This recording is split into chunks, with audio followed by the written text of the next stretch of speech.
The Houston Museum of Natural Science is hosting an exhibition highlighting handcrafted brilliance. This exhibit is at the Houston Museum of Natural Science on the ground level. It's a free exhibit with a purchase of regular ticket. It's called Vanishing Arts. It's highlights from the Beasley Wang collection.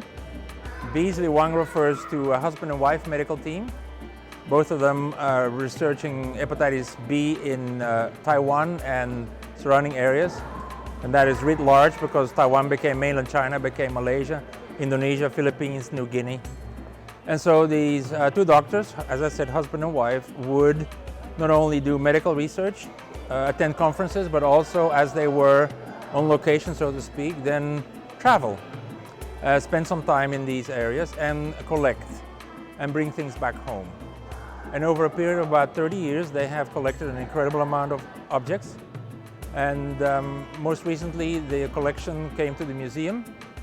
It is currently on loan. Hopefully it will become a donation. But what we have done now is display about 53 pieces. It's a selection. It's the highlights from the collection. Here, right behind me, we have pieces from Taiwan. We have pieces from Africa, Mexico, Canada, the United States. Lots of pieces from Indonesia, but also from Malaysia. So some areas we may have covered before, and other areas not at all. We have a very large selection of Balinese dance masks, and those you may be familiar with. And right next to them is a collection of a display of masks that I had never heard of from Malaysia, from a tribe called the Mameri. So there's going to be, it's a discovery.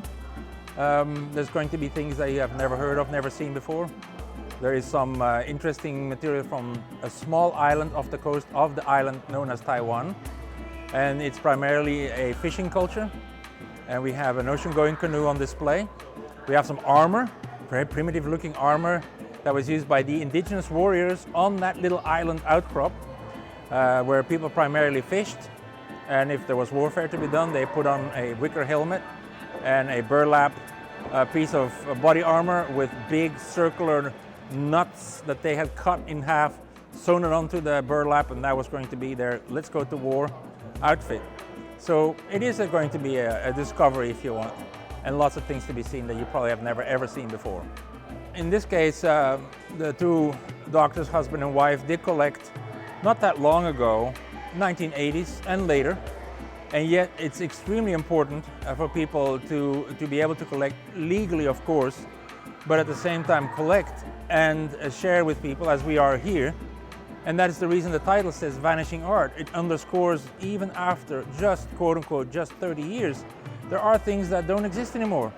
There are traits and behavior ceremonies that seem to be on their way out. And it's only a generation ago. And it's actually, people are we're still around, but they're behaving differently. So with private collectors, what you get is an additional set of ears and eyes and hands that can go around.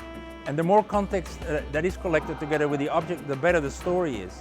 So in this case, we have a very rich story surrounding all the artifacts that are on display. And so not only are they visually very interesting, but it comes with a story, and that's courtesy of the collectors. So they are important in many ways. They bring things here that no longer exist, and they provide us with a context that help us place these items in a story. For more information on Vanishing Arts at the Houston Museum of Natural Science, visit the museum's website at www.hmns.org. For Day Trips, I'm Stacee Hawkins.